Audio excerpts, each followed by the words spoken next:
En esta clase comenzaremos a ver dos tipos de enfermedades que las conocemos como tizones o manchas foliares. El término tizón hace referencia a aquellas enfermedades donde el agente causal ataca la hoja y le provoca su caída, de tal manera que el árbol presenta, tal como vemos en la figura, una defoliación progresiva a lo largo del tiempo. El término manchas foliares se refiere a otras enfermedades de la hoja, donde el agente patógeno ataca parte o buena parte de la hoja, pero no necesariamente le provoca la caída foliar. Entonces comenzaremos a analizar los tizones foliares, y para eso vamos a tomar como ejemplo enfermedades en coníferas que hay en la Argentina.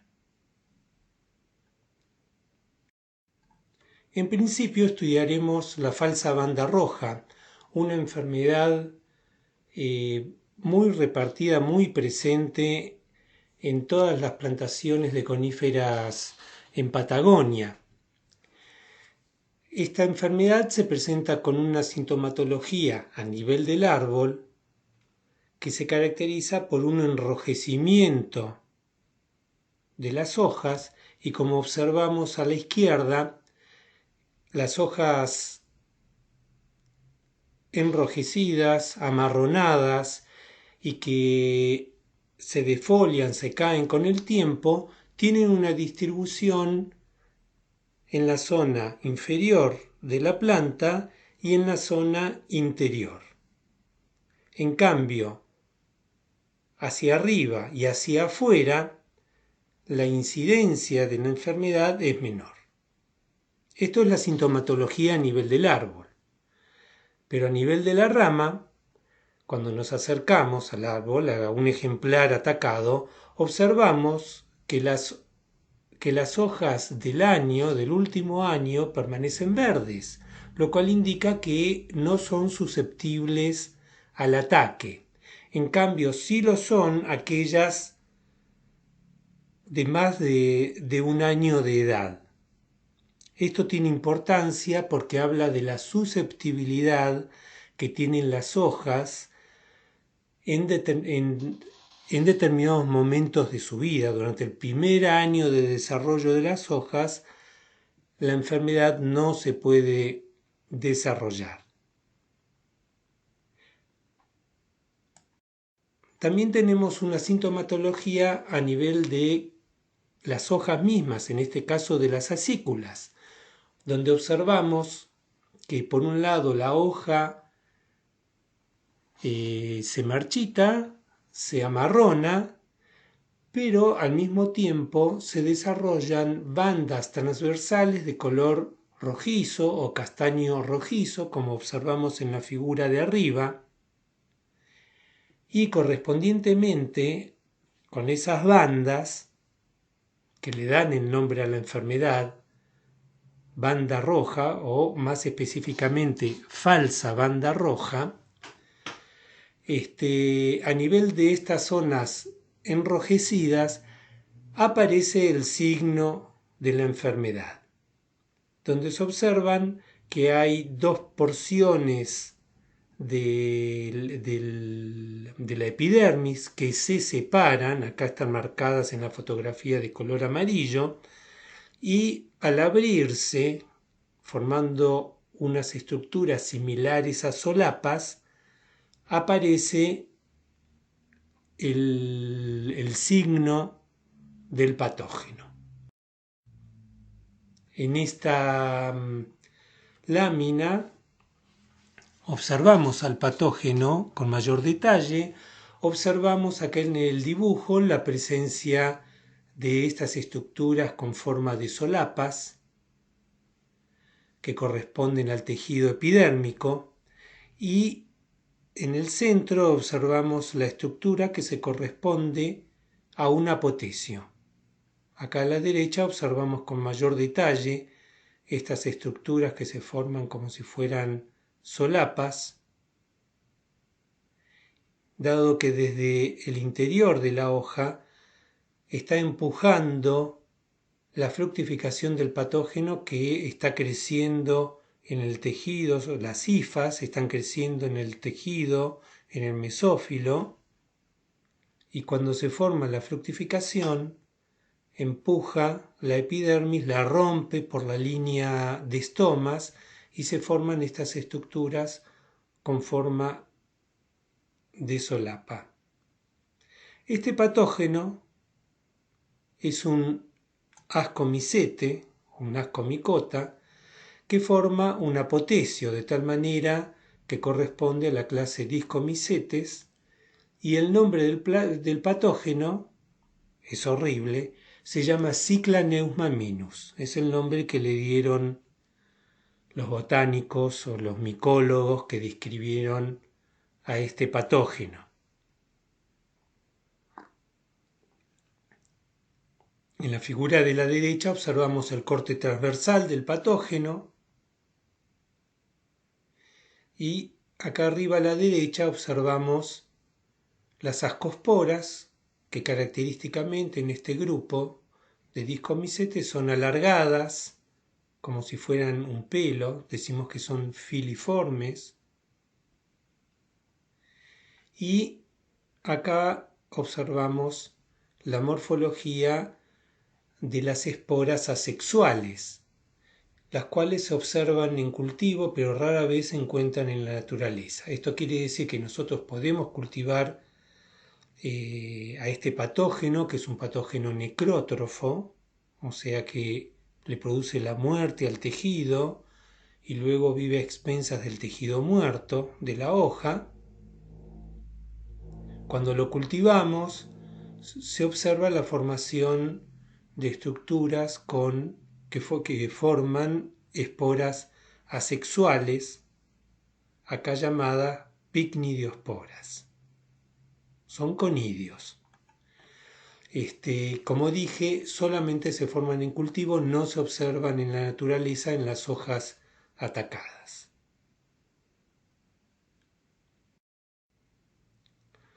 Cuando analizamos si este patógeno tiene un efecto en el crecimiento del árbol, observamos lo siguiente. Este gráfico está hecho sobre la base de estudios realizados en plantaciones de pino radiata en Nueva Zelanda, donde Cyclaneusma minus es uno de los principales patógenos de las plantaciones. En Patagonia no tenemos este tipo de datos. Y observamos que se han medido, en este gráfico observamos la medición del volumen de madera atacada, cuánto ha crecido el árbol a lo largo de los años, tomando dos rodales, uno muy atacado y otro no atacado, sano. Entonces observamos que al principio de los años, los primeros años, el efecto de la presencia del patógeno en un rodal sigue siendo lo mismo, no importa si está atacado o no atacado, o sea que crecen en forma similar. Estas bajadas en el crecimiento es porque han habido raleos. Pero observamos que a partir del año 10, en el caso de Nueva Zelanda, cuando ya uno no realiza podas, los árboles sanos tienen un incremento en volumen, o sea, producción de madera mayor que los rodales atacados. Acá han llegado a los 15 años aproximadamente 150 metros cúbicos por hectárea, en cambio los rodales sanos han llegado prácticamente al doble de crecimiento, lo cual nos está indicando que este nivel de ataque o los niveles de ataques pueden ser muy importantes en pérdida de volumen en madera. Pero, visto de otra manera, cuando medimos en distintos rodales el crecimiento en volumen y lo prorrateamos con los porcentajes de severidad del ataque, o sea, los porcentajes de copa atacados, observamos que hay una correlación entre la pérdida de volumen y la mayor severidad del ataque por parte de este patógeno. De tal manera que ya tenemos ejemplos no tomados en Patagonia o en otras partes de Argentina, sino tomados de lo que ocurre en plantaciones de pino radiata en Nueva Zelanda, de que la presencia de este patógeno es importante y tenemos que estar advertidos de su presencia e intentar controlarlo.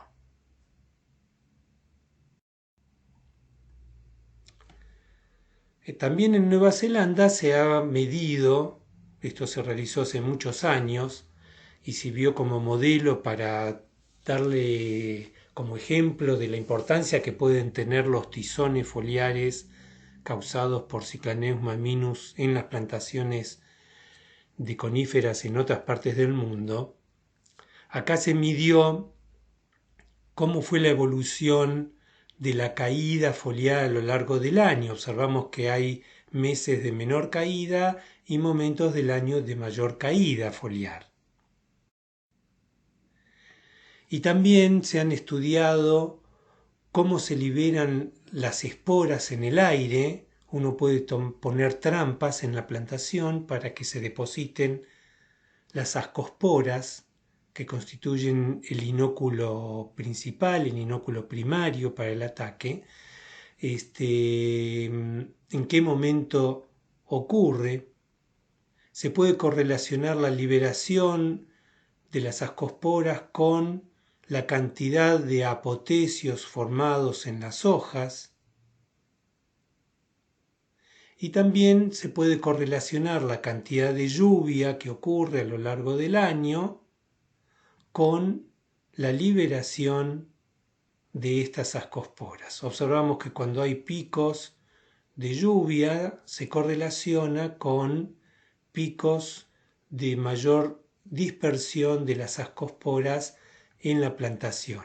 Esta dispersión de las ascosporas que suceden, que ocurren en las hojas ya necrosadas y con la presencia del síntoma de banda roja, a partir de estas hojas se liberan las ascosporas al medio ambiente y estas ascosporas pueden atacar nuevas hojas de otras partes del mismo árbol o bien de otros ejemplares circundantes, siempre llevados por la lluvia y o por el viento cuando se dispersan las ascosporas. Y ahora vamos a ver otra enfermedad que no ocurre en Patagonia, pero sí en plantaciones de pinos en el centro del país. Es la enfermedad que conocemos con el nombre de banda roja. La anterior es similar en la sintomatología, ahora vamos a ver las pequeñas diferencias que podemos notar y de las cuales tenemos que estar advertidos, pero en ambas se forman bandas transversales en las acículas de color rojizo. A esta enfermedad de la banda roja fue la primera que recibió el nombre, y la otra, por su similitud, lo llamamos la falsa banda roja. En la banda roja, el agente etiológico se llama Dotistroma pini. Tiene varios nombres, entre ellos el nombre de Dotistroma septospora, es un nombre antiguo, no válido, que se le daba al patógeno, al agente etiológico, y taxonómicamente corresponde al orden Sphaeriales, la clase Celomycetes, que forma picnidios, dentro de la clase artificial que conocemos con el nombre de Deuteromycetes o hongos imperfectos. La fase sexual de este hongo, que se conoce o que aparece rara vez en la naturaleza, corresponde a un lóculo ascomicete del orden Dotidiales y el patógeno se llama Mycos-Phaerella pini. Como ya explicamos en otras oportunidades, cuando encontramos una estructura asexual o sexual, le damos nombres distintos porque las estructuras son morfológicamente distintas. El hongo es el mismo y formalmente debemos llamarlo con un solo nombre. Nosotros lo vamos a llamar con el nombre con lo que normalmente encontramos al signo en la naturaleza, que es Dotistroma pini. En este caso, también hay un enrojecimiento de los ejemplares por el necrosamiento general que tienen las hojas, pero a diferencia de la falsa banda roja, en la banda roja causada por Dotistroma pini, las hojas del año también se atacan, también son atacadas. Entonces vemos los extremos de las ramas con hojas necrosadas, amarronadas y con la presencia de bandas transversales que le dan el nombre a la enfermedad. Acá vemos plantaciones de pino ponderosa pino radiata en Chile atacadas con Dotistroma pini. Vemos la intensa defoliación en este ejemplar joven y con mayor detalle observamos que las hojas del año sí son atacadas, cosa que no ocurre con la falsa banda roja. Cuando vamos al detalle de la sintomatología a nivel de las hojas, observamos el necrosamiento, que usualmente es distal, o sea que se muere la parte terminal de la hoja, media a terminal. Y en estadios previos a esta muerte, a este necrosamiento, aparecen bandas transversales de color rojo castaño o castaño que le dan el nombre, que son característicos y le dan el nombre a la enfermedad. Vemos que cuando se necrosa la hoja aparece un límite con una banda rojiza. Cuando vemos el detalle de estas bandas rojizas, observamos que asociado con ellas aparece el signo. Y este signo, a diferencia de Cyclaneuma minus, que es un apotecio de color amarillo, acá la fructificación, la estructura esporulante es de color negro. Y también observamos, acá se observa bien, que no se forman dos solapas, como se distinguían en el caso de la falsa banda roja, si la epidermis de las hojas se rompen en forma irregular.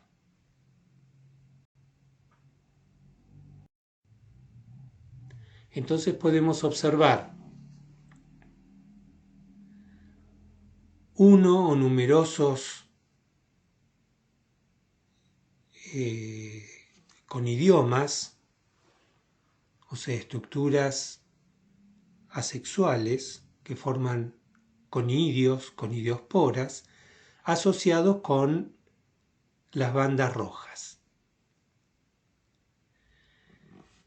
Acá se trata también de un patógeno que es necrótrofo, que penetra las hojas a través de los estomas, como observamos acá el micelio, que penetra la hoja a través de los estomas, se desarrolla el micelio en el mesófilo, necrosándolo y produciendo una sustancia que es tóxica, una toxina o micotoxina, porque la origina un hongo, el agente patógeno.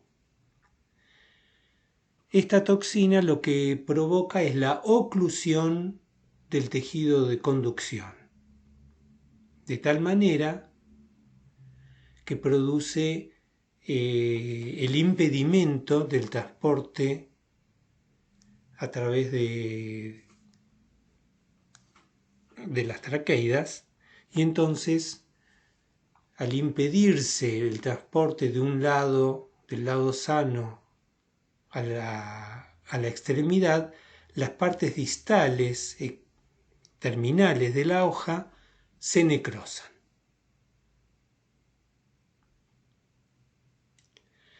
En este caso, o también observamos y indicamos que estos conidiomas producen, como vamos a ver enseguida, gran cantidad de conidios que son llevados y dispersados por las lluvias.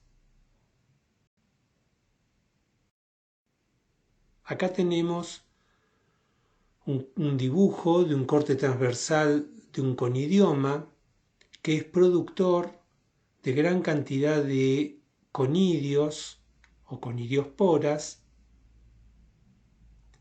que son multiseptados. Puede tener de 1, 2 o 3 septos. Son cilíndricas, muy características del género Dotistroma. Fíjense que acá en el dibujo no le han dado el nombre de Dotistroma, sino un nombre que no corresponde, que es anterior, viejo, digamos, sacado en este caso de esta bibliografía, dado que la especie ha sido tratada taxonómicamente con diversos nombres. Nosotros la conocemos como Dotistroma pini. Acá en el dibujo también se indica cómo se rompe irregularmente la epidermis de la hoja atacada. Acá, en la figura C, se describen, se han dibujado cómo son las ascosporas, la fase sexual de este patógeno, que como dije, en la gran mayoría de los lugares donde se desarrolla el patógeno no aparece en la naturaleza. Es raro encontrarlo, pero en el caso de que aparezca, las ascosporas son bicelulares. En el caso de Chile, donde esta es una de las enfermedades foliares más importantes de las plantaciones de pino, se han evaluado las distintas susceptibilidades que tienen distintas especies de pino y observamos que las especies altamente susceptibles son radiata, atenuata, nigra y ponderosa. Esto es una atención para nosotros para que lo tengamos en consideración por si la enfermedad apareciera en Patagonia. Medianamente susceptibles son Pinaster, Montícola, Elioti y Contorta, y no susceptibles Pátula, Taera y Silvestris. Esto es una tabla elaborada sobre la base de observaciones de cuán severo puede llegar a ser el ataque en Chile, en distintas regiones de Chile. No es extrapolable a lo que puede ocurrir en Patagonia, donde las condiciones del medio ambiente, no olvidemos nunca el triángulo de las enfermedades como concepto, las condiciones del medio ambiente a ser diferentes van a permitir que el patógeno sea más virulento o no sobre el hospedante. Entonces, si bien nos sirven como modelo de lo que puede llegar a ocurrir, no necesariamente es extrapolable. ¿Cómo controlamos tanto Dotistoma como Ciclaneuma? Hay varias formas en que lo podemos hacer. La ideal es poder seleccionar ejemplares que sean resistentes al ataque. Acá observamos una plantación muy densa de pino radiata en Nueva Zelanda, donde entre medio de muchos ejemplares fuertemente atacados hay un ejemplar resistente al ataque. No pierde las hojas, porque las hojas directamente no son atacadas. Entonces este es un ejemplar plus para seleccionar, para reproducirlo agámicamente, o sea, asexualmente a ese individuo de pino ponderosa. O, como se ha hecho en Nueva Zelanda, se han hecho campañas de fumigación de las plantaciones con productos cúpricos. Esto lo vamos a ver el año próximo en la materia de protección forestal. Se fumigan las plantaciones para darle una protección externa a las hojas e impedir el ataque del patógeno.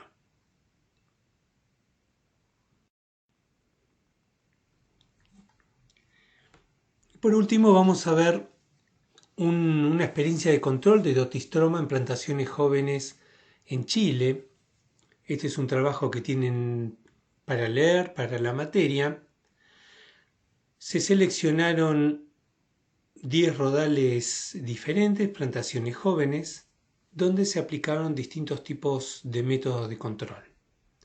Fungicidas todos los años, fungicida en el año 1984 cuando se inició la experiencia, un rodal donde que sirvió de testigo, no se le aplicó nada, en otro se aplicó solamente fertilización en 1985, en otro herbicida en 1984 y fungicida todos los años, y así sucesivamente, distintas situaciones de aplicación de herbicidas o situaciones de aplicación de fungicidas.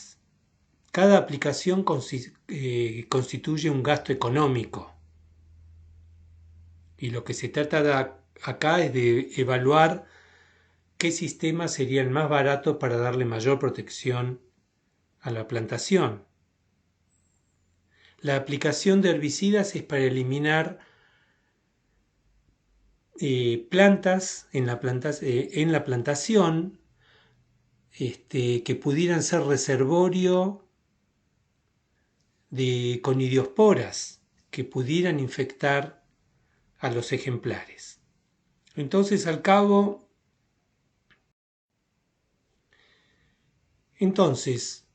a lo largo de 5 años, se midió por un lado el porcentaje de ataque que hubo en cada rodal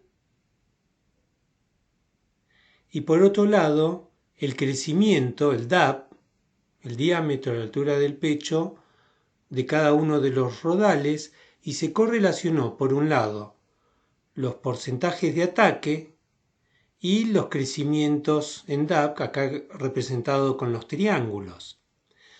¿Qué observamos? Acá están los rodales con los distintos tratamientos ordenados en función del mayor al menor crecimiento obtenido según los distintos tratamientos. Y observamos que los tratamientos 1 y 5 son los que tuvieron mejor crecimiento y los que tuvieron menor porcentaje de ataque. Quiere decir que los tratamientos 1 y 5, por favor fíjense de cuáles se tratan, fueron los mejores tratamientos para obtener un mejor crecimiento de los rodales. Lo mismo se verificó eligiendo dentro del rodal los 200 ejemplares con mayor crecimiento. También observamos que los tratamientos 1 y 5 fueron los que obtuvieron mejor DAP y menor porcentaje de ataque. Y lo mismo ocurrió tomando los 200 ejemplares con menor crecimiento dentro del rodal. Los tratamientos 1 y 5 fueron los que tuvieron mejor crecimiento, tanto entonces para los árboles más vigorosos como para los menos vigorosos. Entonces los tratamientos 1 y 5 son los que se deberían elegir para obtener un mejor crecimiento cuando nos interese aplicar tratamientos de este tipo con fungicidas y con herbicidas para controlar la enfermedad. Y por último vamos a ver cómo podemos controlar estas enfermedades mediante métodos de control que llamamos mecánicos, que son las podas y los raleos sanitarios. Las podas sanitarias son aquellas acciones que consisten en eliminar las ramas que están afectadas con la enfermedad. Y los raleos sanitarios es aquella actividad en donde eliminamos los ejemplares que están más afectados por la enfermedad. ¿Cómo sabemos si están más o menos afectados? Evaluando la incidencia y la severidad. Recorremos la plantación, evaluamos en un porcentaje de los árboles de la plantación cuál es la incidencia y cuál es la severidad del ataque. Evaluamos porcentajes de afección en la copa, por ejemplo acá tenemos un 15%, un 30%, un 50% de la copa afectada. Acá en este gráfico tomamos un 25% de la copa afectada y correlacionamos los porcentajes de afección, de severidad del ataque, lo correlacionamos con el crecimiento y de esa manera podemos saber cuánto podar o cuánto ralear y cómo las distintas incidencias afectan el crecimiento del árbol, como vimos que se hizo en Nueva Zelanda. Ahora bien, la poda y el raleo es una actividad característica del manejo de una plantación.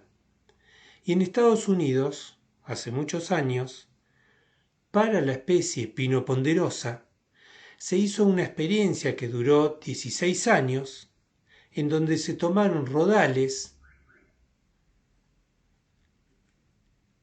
a los cuales, en este primer caso, en esta primera columna, se las dejó con toda la copa, en otra se podó el 25% de la copa, en otra se podó el 50% y en otra se podó el 75% de la copa. Acá abajo está indicado que acá no se podó el árbol, acá se podó un cuarto de la copa, por supuesto estamos hablando de la parte inferior del árbol. En este rodal se podó la mitad de la copa y acá el 75%, las 3/4 partes de la copa. Y después de 16 años se volvió a medir cuánto había sido el crecimiento del árbol en alto. Y observamos que aquellos donde se removió un cuarto de la copa, el crecimiento fue mayor que si no se hubiera podado. Y si se podó un 50% de la copa, el crecimiento fue similar, aunque un poco menor, a si no se hubiera hecho nada. En cambio, si se poda un 75% de la copa, ya el crecimiento es negativo, fue mucho menor comparativamente con si se podó el cuarto de la copa, un cuarto de copa. ¿Y qué pasa con el crecimiento en diámetro?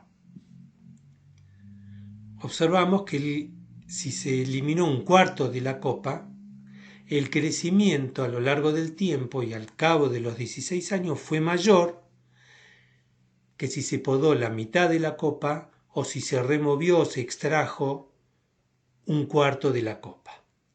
Esto está indicando que el efecto de las podas es positivo para el crecimiento de la plantación, pero que también nos está indicando que la poda no debería ser superior a un 25, 30, 35% para obtener el máximo de rendimiento, de crecimiento en alto y en diámetro del tronco.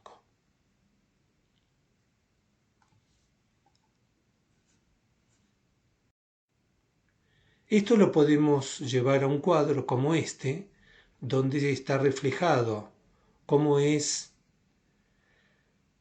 los distintos tipos de podas que se hicieron, ninguna, un cuarto, un medio, tres cuartos, y cómo fue el crecimiento en largo y cómo fue el crecimiento en diámetro. Y observamos en este tipo de cuadro que el mejor crecimiento es aquel donde se podó un cuarto de la copa. En clase vamos a discutir por qué es así, por qué es mejor podar un cuarto, hasta un tercio de la copa y no más, y por qué sí conviene hacerlo, y qué relación tiene esto con qué relación tiene esto con los tizones foliares, con la falsa banda roja y con la banda roja. ¿Qué rol cumplen los fitopatógenos en la planta y cómo, en qué medida se convierten en una enfermedad, en un perjuicio para el crecimiento del árbol y en qué situaciones no le afectan para nada? Esto lo dejo para que lo piensen y lo vamos a discutir en clase cuando nos encontremos.